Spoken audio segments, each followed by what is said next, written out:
Some journeys begin with a quiet whisper, a call from a place you've never seen. For me, that call echoed from the vast, open spaces of the American West. It spoke of a landscape so grand it could humble the soul. It was a deeper yearning, a need to connect with something ancient and immense.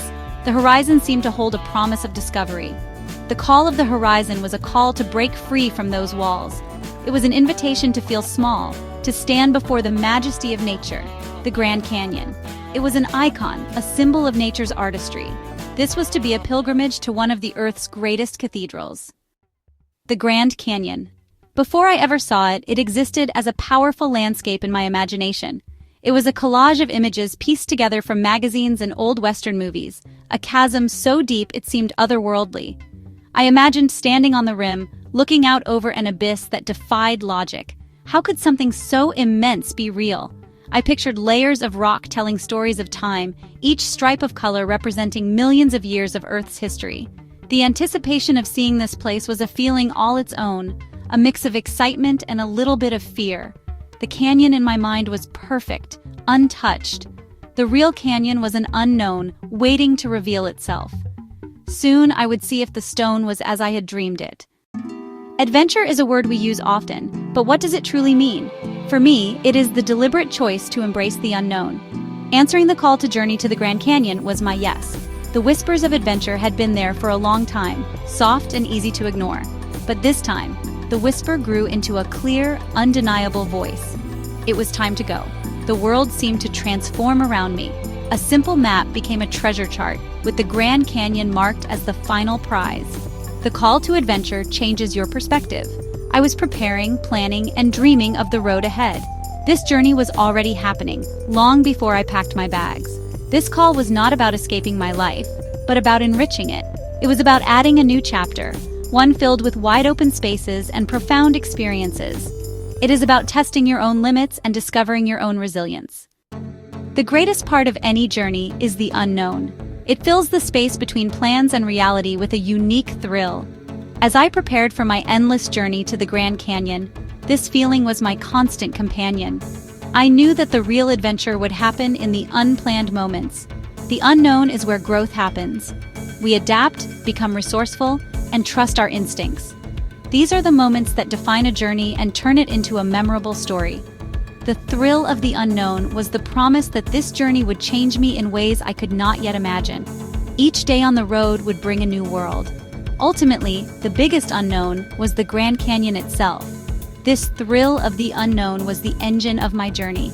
It was the force that pulled me forward towards a destination that promised to be more magnificent and more mysterious than I could ever dream.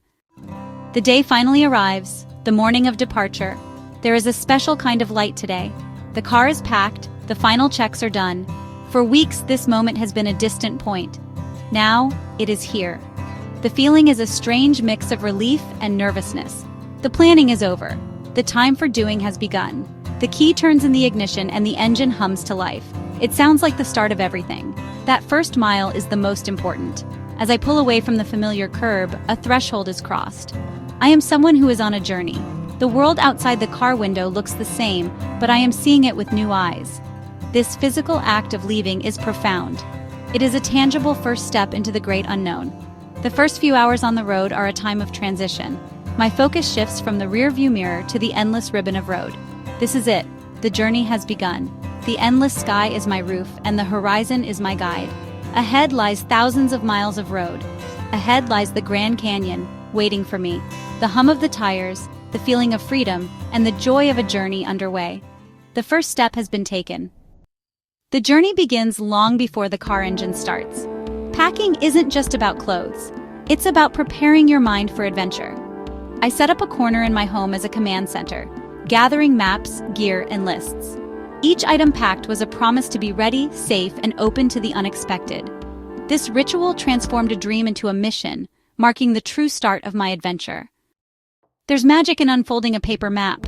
I traced routes to the Grand Canyon, choosing scenic byways over interstates, marking detours and hidden gems. Each line was more than a road. It was a possibility, a story waiting to unfold. The map became my blueprint, filled with dreams and destinations. It wasn't just navigation, it was the promise of adventure, crafted one road at a time. The internet became my digital campfire where I gathered wisdom from travelers and park rangers alike.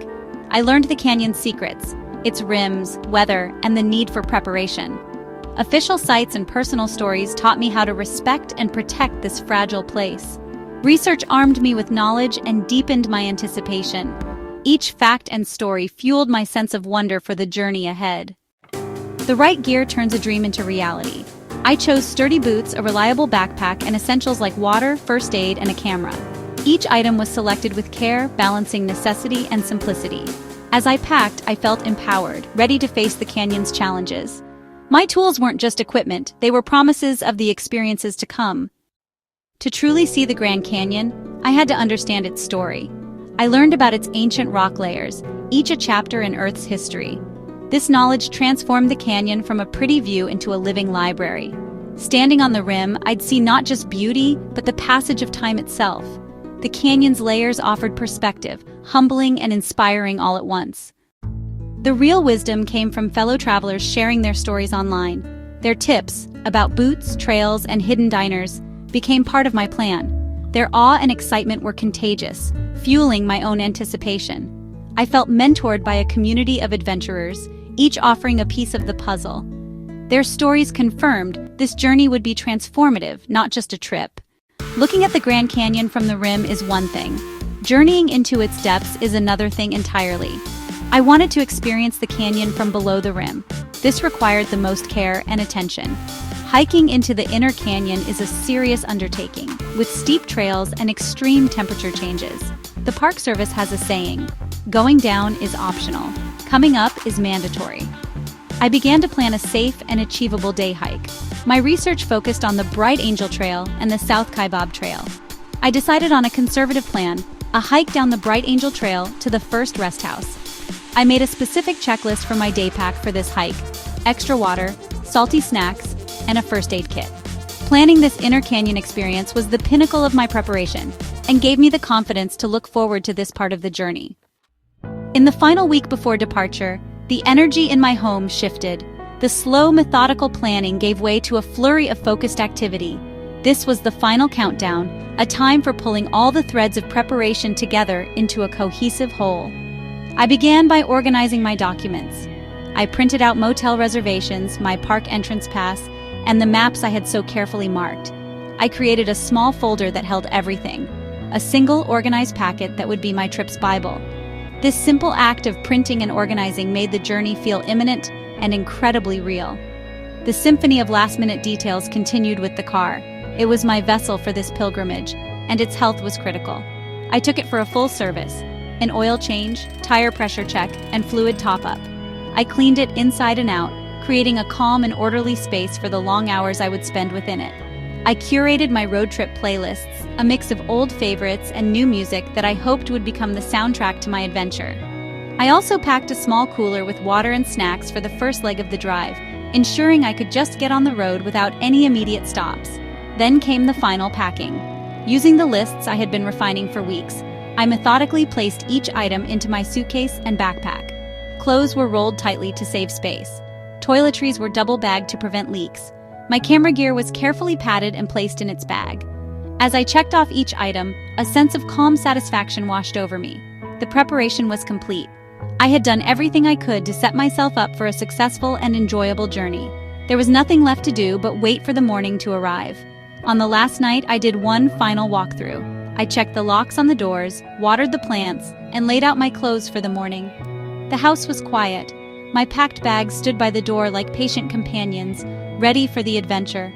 There was a sense of peace, the kind that comes when you know you are on the brink of something significant.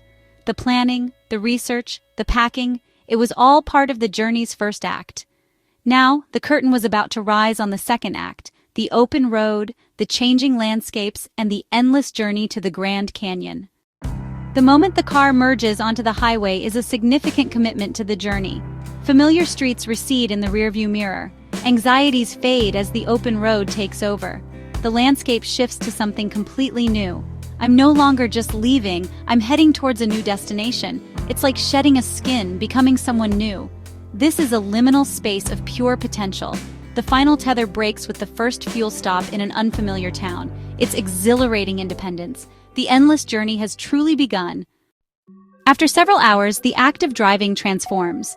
It becomes less a series of conscious decisions and more, well, a state of being.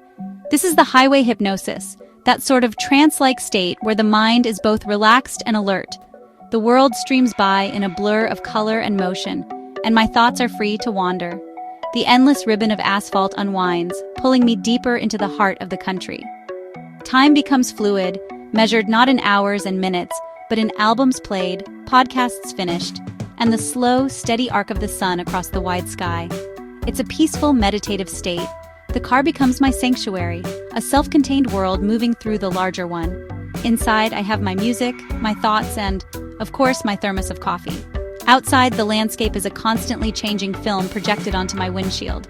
The rhythm of the road is in the steady thump-thump of the tires crossing expansion joints, a constant beat that somehow syncs with my own heartbeat.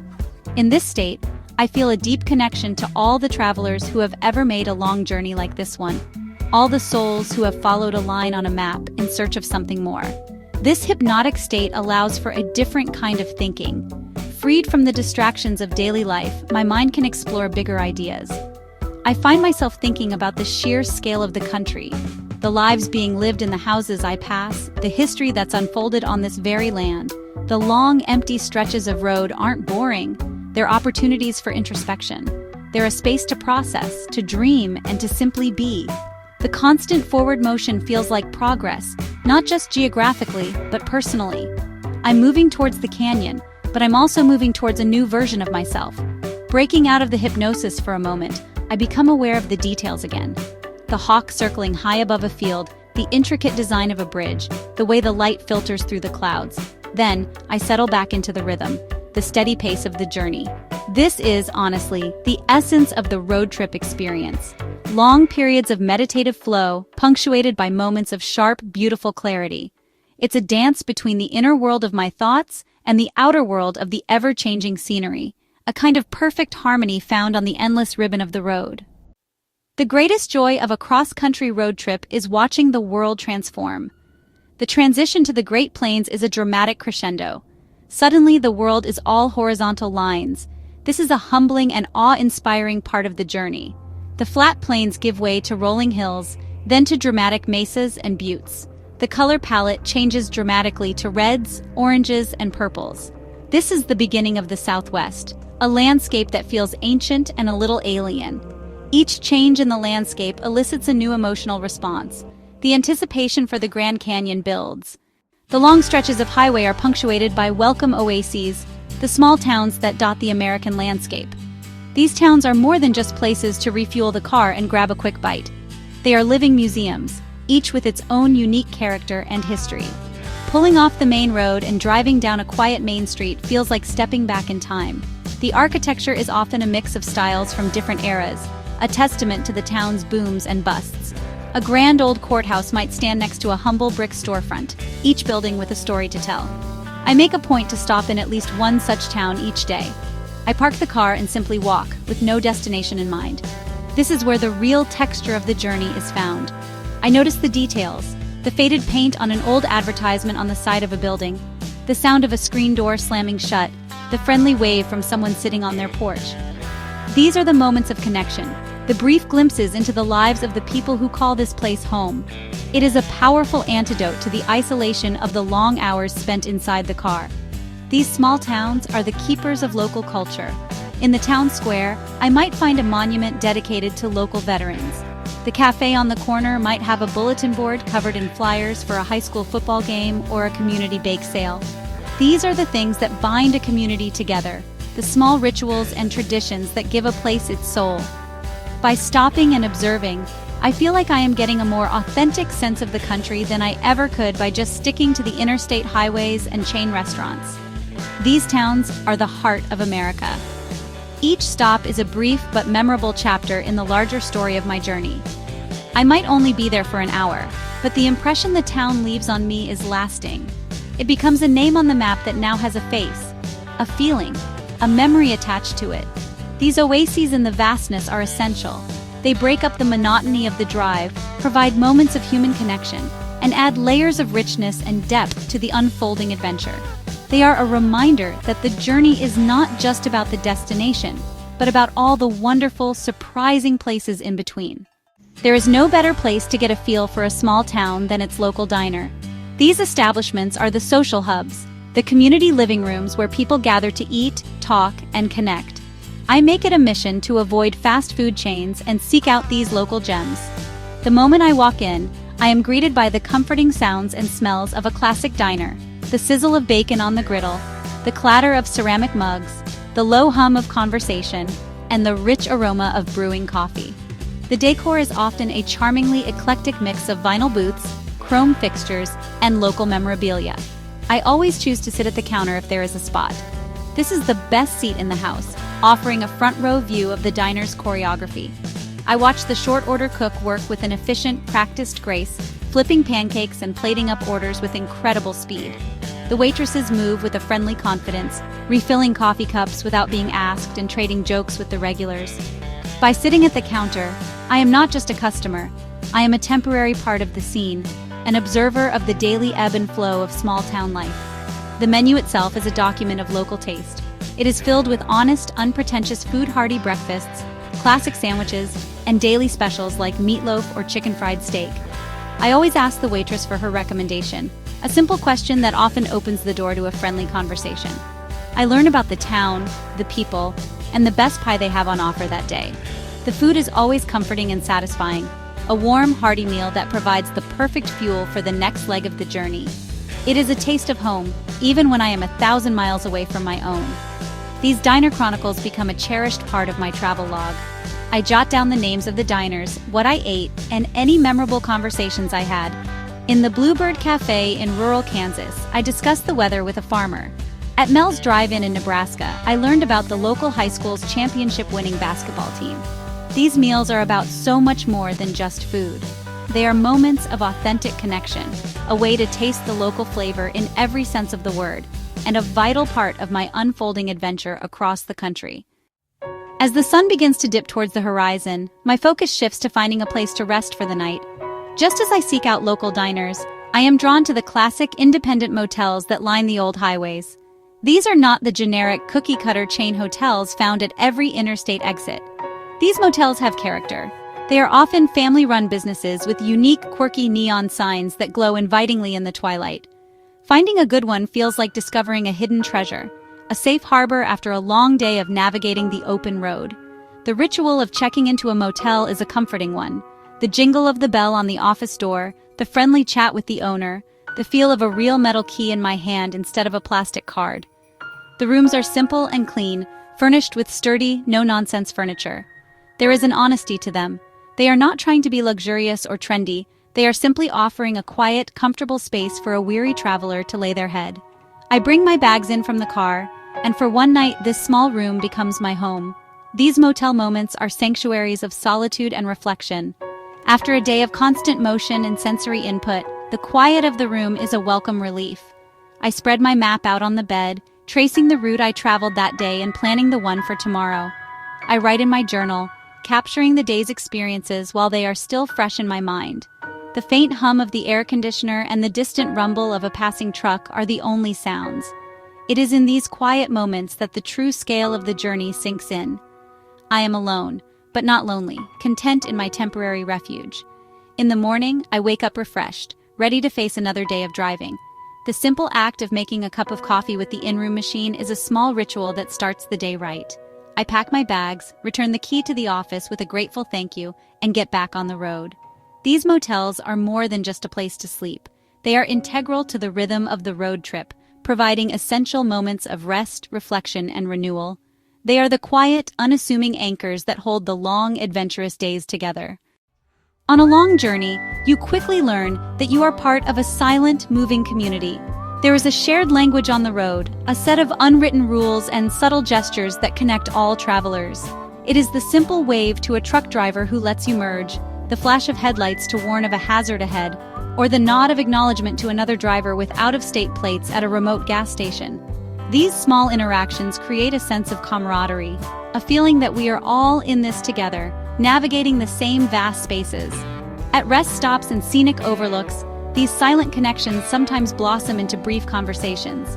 You might strike up a chat with a family in a minivan, comparing notes on the road ahead. Or you might share a moment of awe with a fellow photographer while watching a sunset.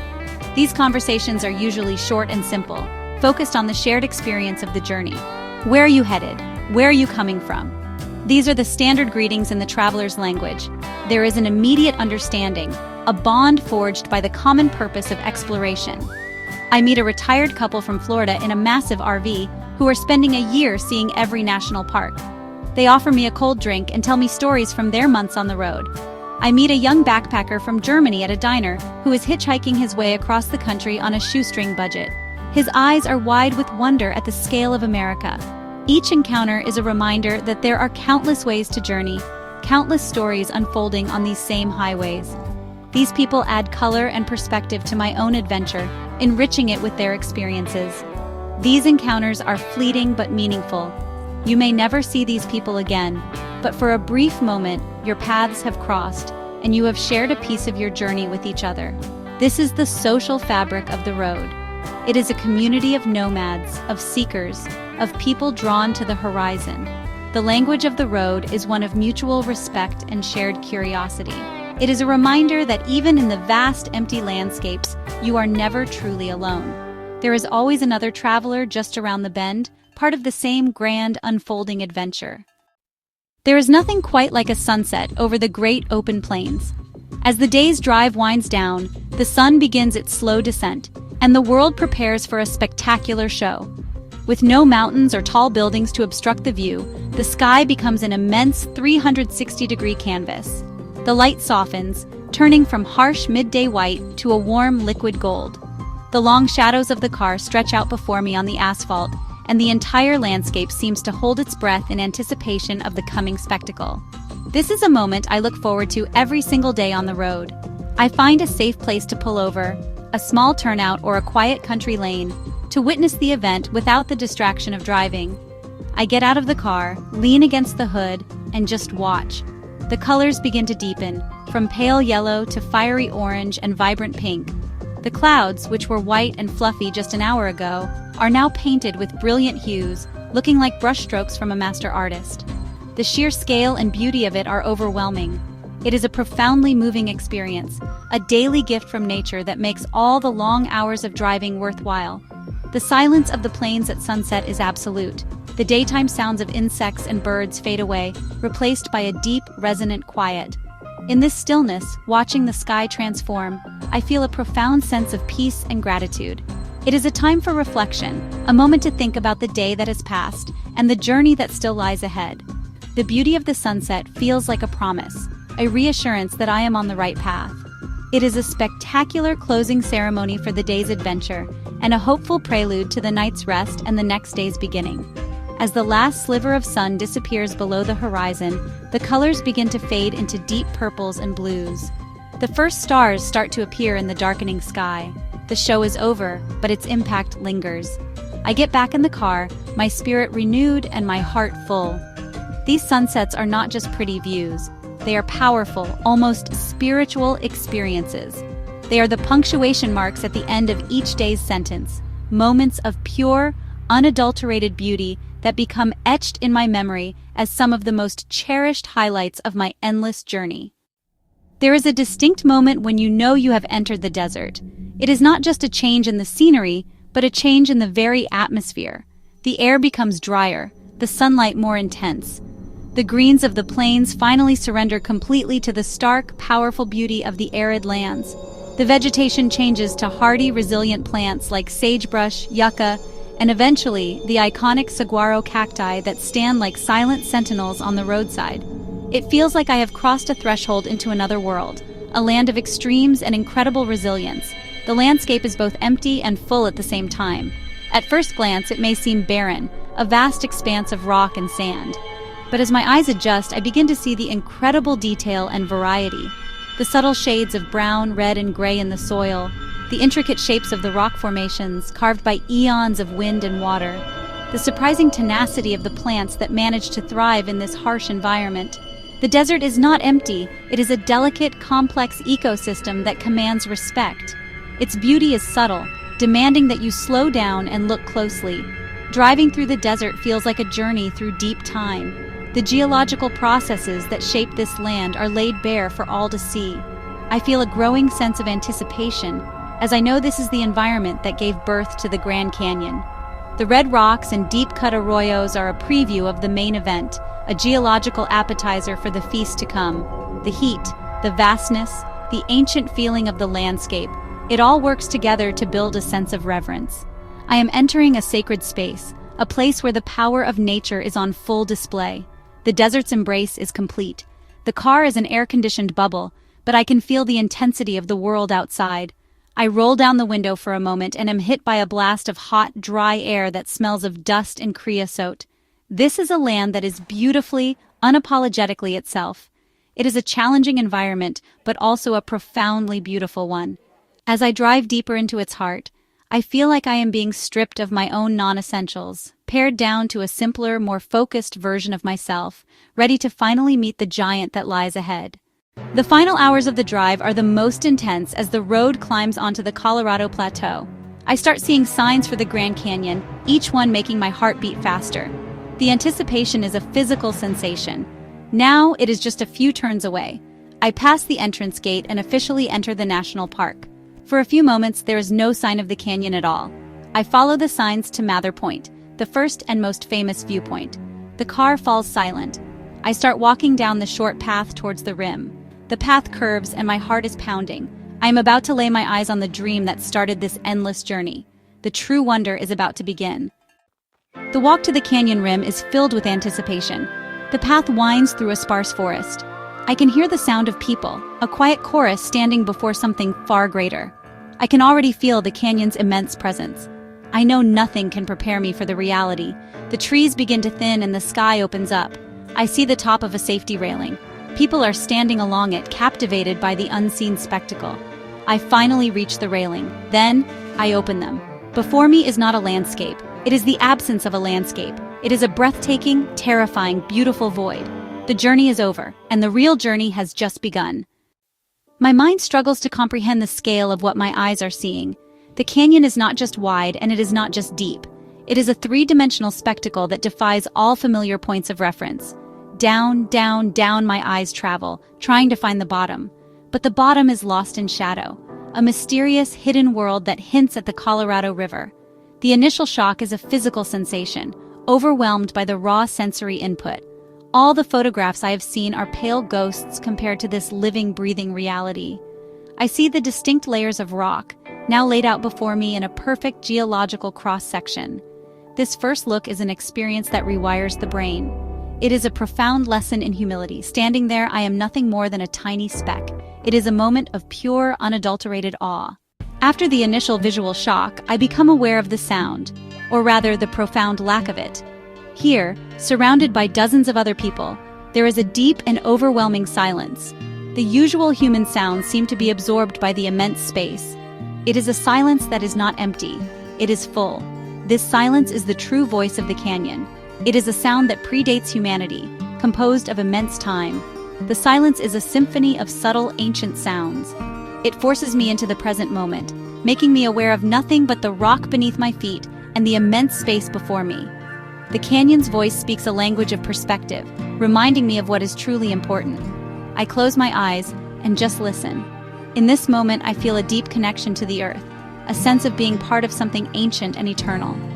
The silence is not an absence of sound, it is the presence of peace. I did not expect to cry.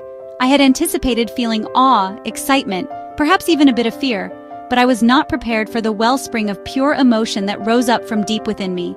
As I stood there, gazing into the abyss, I felt my eyes begin to fill with tears. They were not tears of sadness or even of joy in a simple sense. They were tears of overwhelming gratitude and release.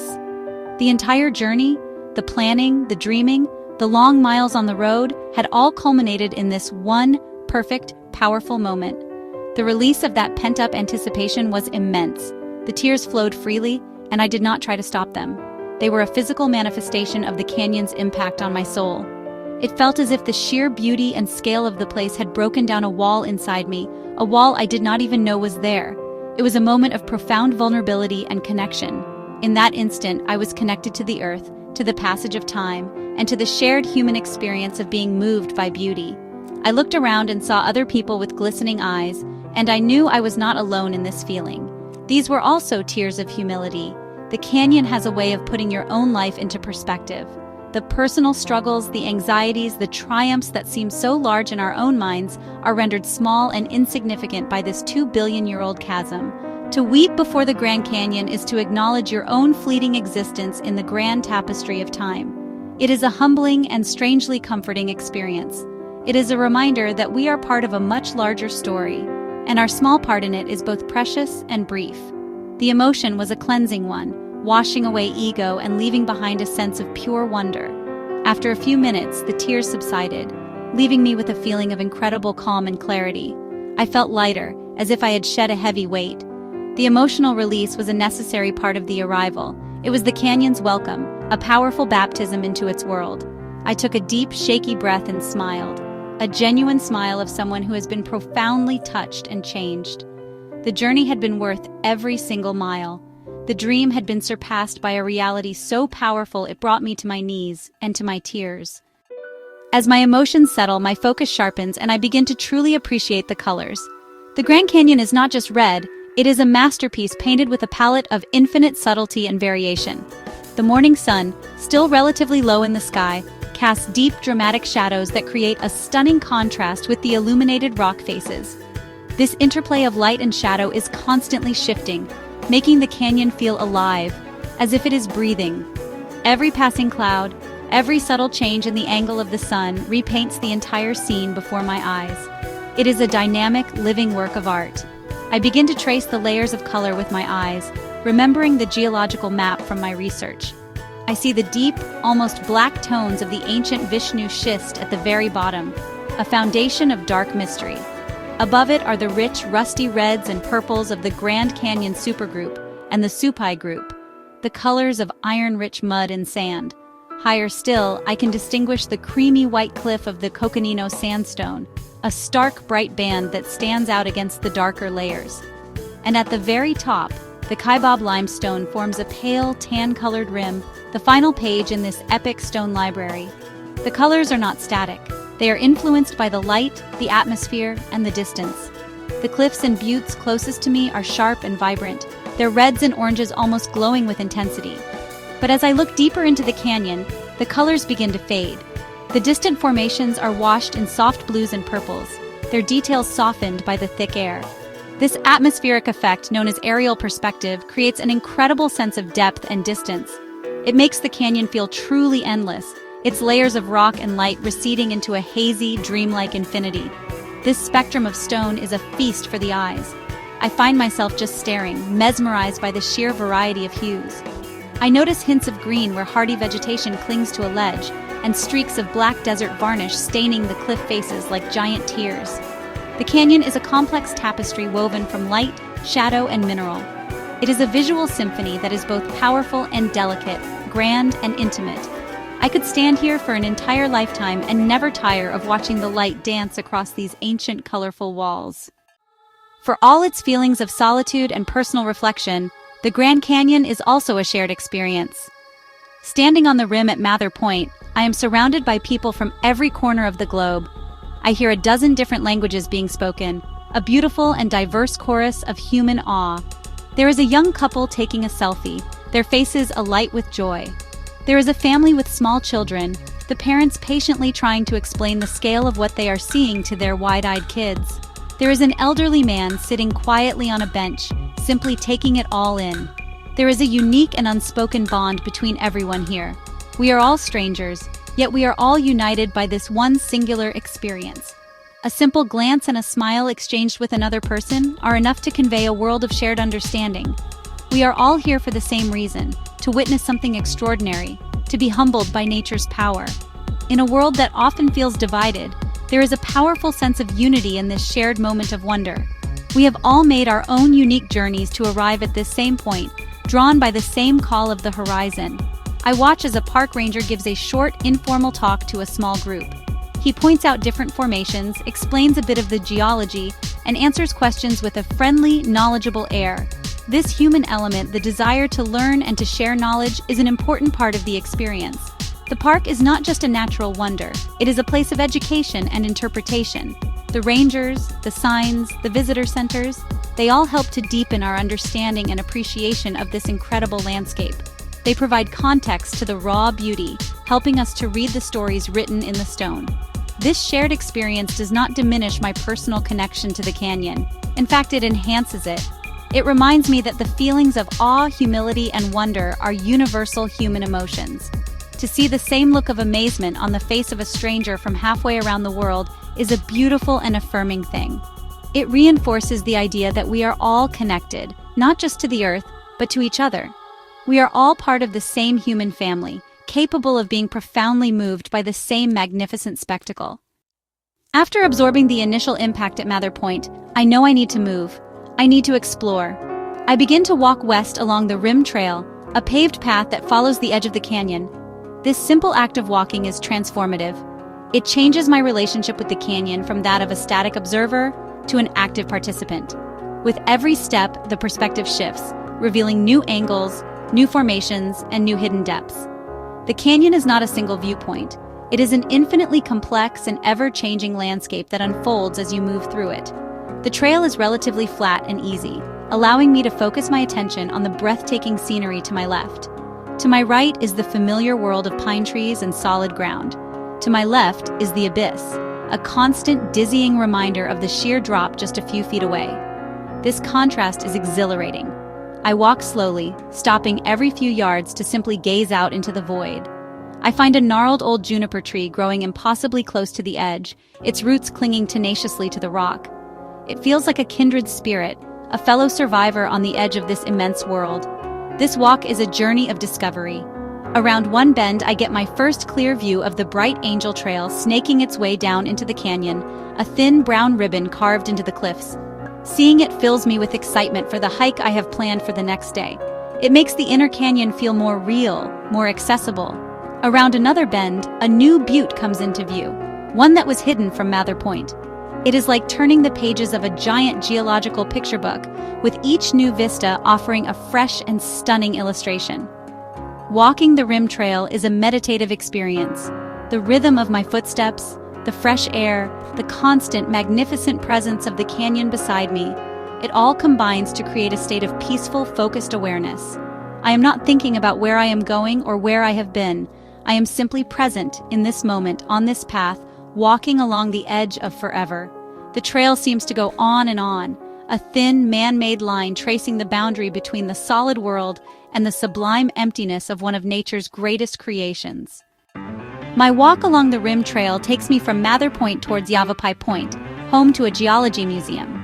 This short stretch of trail, only about a kilometer long, offers one of the most profound lessons in perspective. While Mather Point provides a jaw-dropping, wide-open panoramic view, the perspective from Yavapai is subtly but significantly different. It is situated on a promontory that juts out further into the canyon, offering a more direct and unobstructed view down towards the river and into the deep inner gorge. The change is remarkable. As I approach Yavapai Point, new features become visible. I can now clearly see a section of the Colorado River, a muddy green ribbon glinting in the sunlight far below. Seeing the river, the agent of all this creation, is a powerful moment. It seems so small and insignificant from this height, yet I know it possesses an immense and relentless power.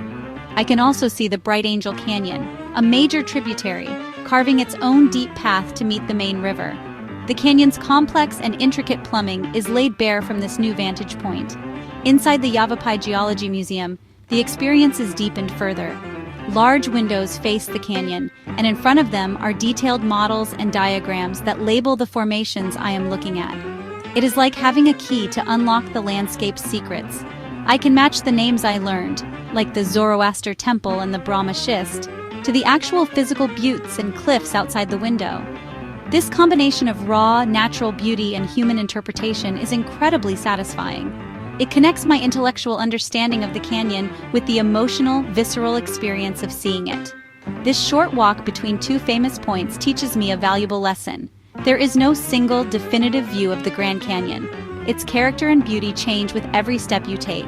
Each viewpoint offers a unique personality, a different story, and a new perspective. To truly know the canyon, you must see it from multiple angles, in different lights, and at different times of day. My initial explorations have only just scratched the surface, revealing a place of near infinite complexity and rewarding a curious and wandering spirit. As late afternoon approaches, I make my way back along the rim trail to find a good spot to watch my first Grand Canyon sunset. The atmosphere begins to change as the sun sinks lower in the sky. The air cools and a golden light washes over the landscape, intensifying the reds and oranges of the rock. The deep shadows that were present in the morning begin to stretch and lengthen, filling the canyon's depths once more. A sense of quiet anticipation settles over the crowds as we all turn to face the west, waiting for the daily spectacle to begin. The sunset is not a fiery explosion of color in the sky, as it was on the plains.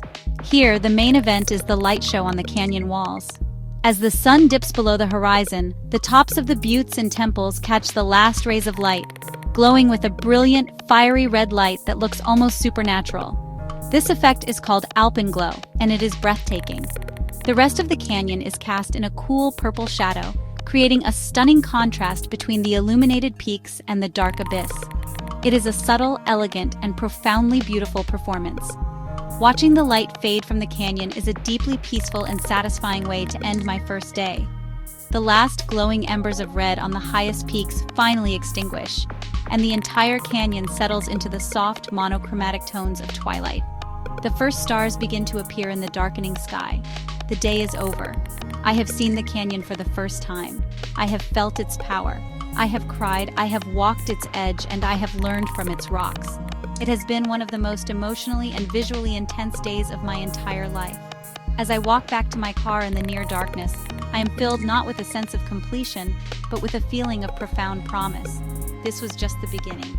Tomorrow I will hike below the rim. I will feel the canyon walls around me. I will experience it from a new perspective. The sun has set on my first day, but it has risen on my understanding of this magnificent place. The canyon has revealed some of its secrets, but I know it holds countless more, and I am ready and eager for whatever it has to show me next. The world is still dark when my alarm rings. It is a cold, pre-dawn chill. Today is the day I walk into the heart of the giant. I dress quickly, pulling on my hiking clothes and lacing up my boots. I check my backpack one last time. Water, snacks, first aid kit, extra layers. I feel the weight and excitement of that responsibility. I park the car, and the silence that greets me is profound. At the trailhead, a famous sign warns hikers of the dangers. I make a silent pledge to the canyon and to myself. I will be smart and respectful. As I stand there, the first hint of light appears.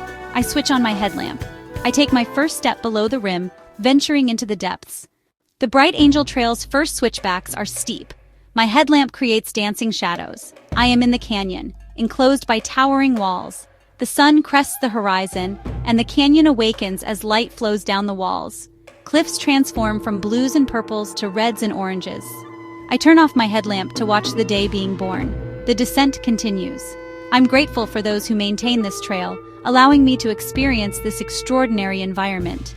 Each step is further into a world of profound, silent beauty. This is what I came for. Hiking below the rim completely reframes your perspective. From the top, the canyon is a vast horizontal spectacle.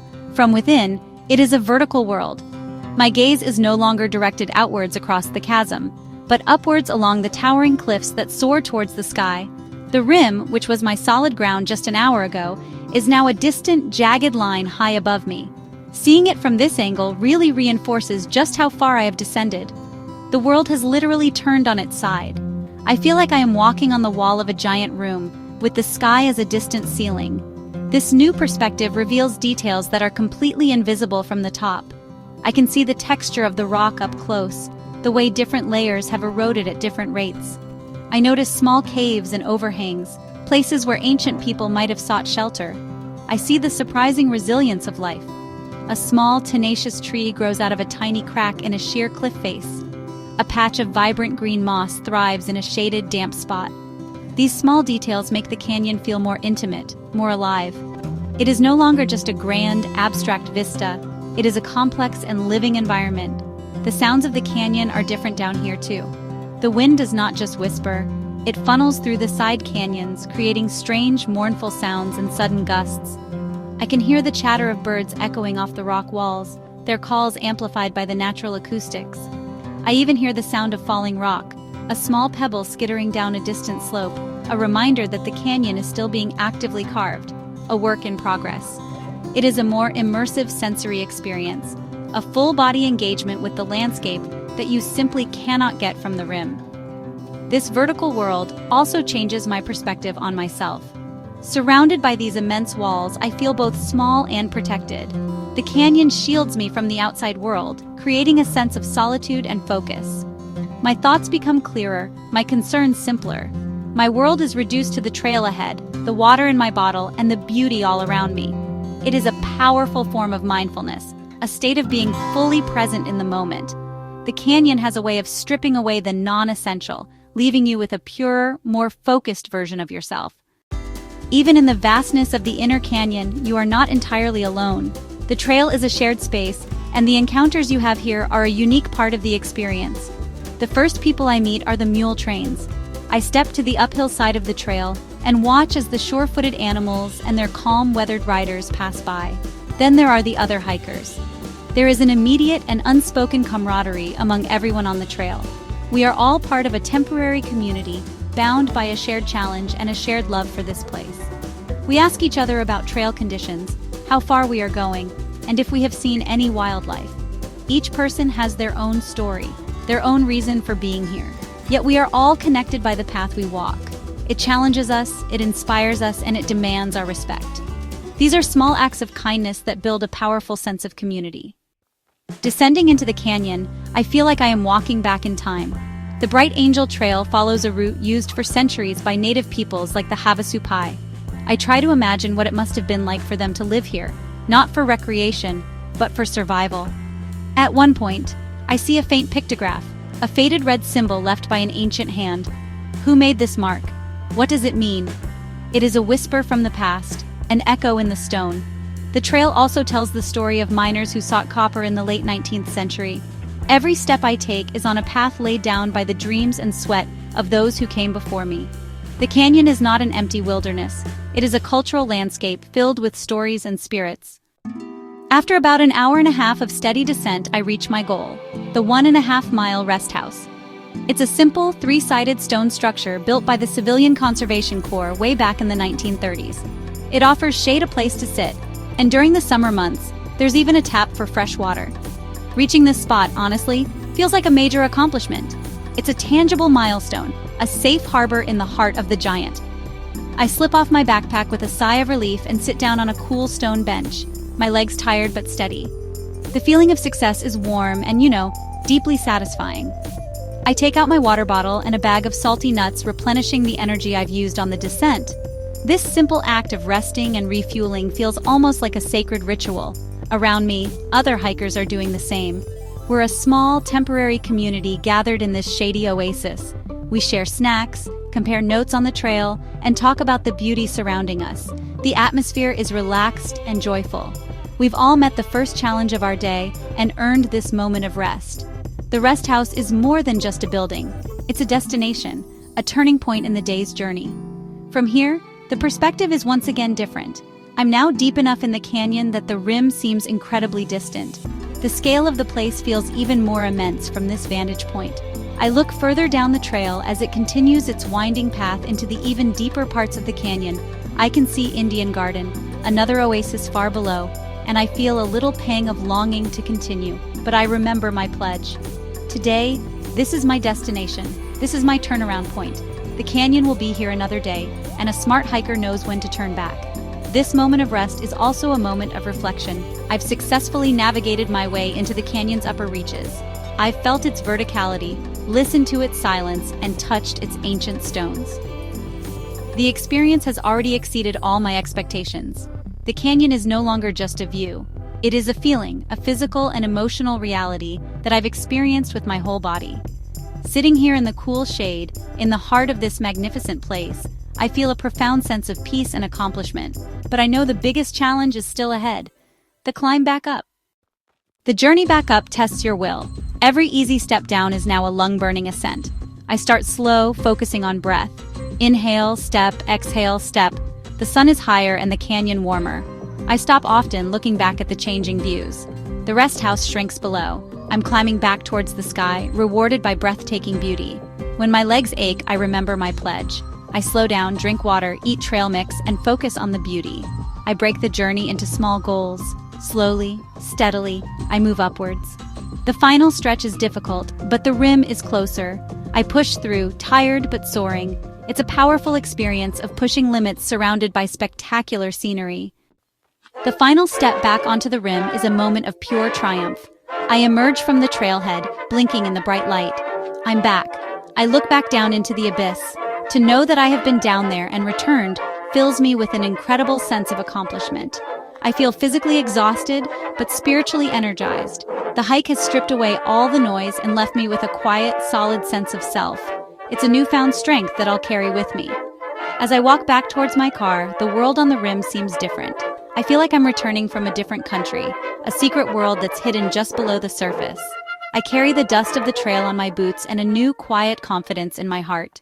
Leaving the Grand Canyon is a quiet, reflective process. The car, now pointed east, feels different, carrying the weight and wonder of the experience home. As the pine forests give way to the vast, open desert, I find myself glancing in the rearview mirror, hoping for one last glimpse. The physical presence is gone, but its echo remains, a resonant hum deep within my soul. These are sensory experiences that have become part of my being, woven into the fabric of who I am now. The journey may be over, but the canyon's influence has just begun. The endless ribbon of road now serves as a path for reflection. I think about the sheer geological time represented in those rock layers, and how it puts my own brief existence into a humbling perspective. It is the process of carrying the giant home with me, not as a souvenir, but as an internal shift. The canyon is a permanent landmark within my own heart, an echo that will resonate for the rest of my days. A journey like this unfolds slowly in the days and weeks that follow. The lessons of the canyon are indelible. I find that I am more patient, more willing to appreciate the slow, steady progress of things. The experience has also fostered a newfound confidence, a quiet strength I did not possess before. It was the physical challenge that truly forged this new strength. It is another thing entirely to immerse yourself in nature, to feel its power and its stark beauty on such an intimate level. Ultimately, the most lasting impact is a shift in perspective. When I feel overwhelmed by life, I can close my eyes and return to that moment, to the vast silence and the endless space. It is a tool, a mental sanctuary, and a permanent source of perspective and peace. The end of this journey feels like a new chapter defined by curiosity and a desire for exploration. The world now seems vast and full of incredible possibilities. It is a menu of future adventures. This journey has awakened a spirit of adventure. Adventure is not always about grand destinations. It is a mindset of embracing the unknown. The desire for the next big journey is already taking root. The destination is less important than the act of going. This first endless journey has equipped me to be a lifelong traveler. The open road beckons as an essential part of life. It is how I connect with the world and with myself. The horizon is a constant promise of more to discover. The road is calling, and I know I will answer again and again. This story is an invitation to find your own Grand Canyon. It could be a mountain, a city, or a quiet coastline. Listen to that whisper. Give it space to grow, and start the process. Unfold a map. Start a savings jar. The journey begins with a single action. Don't wait for the perfect moment. Carve out time for wonder. Embrace the unknown. The rewards are worth the effort. What horizon is calling to you? The world is wide. Plan the trip. Take the first step. Your story is ready to be written. Live it fully.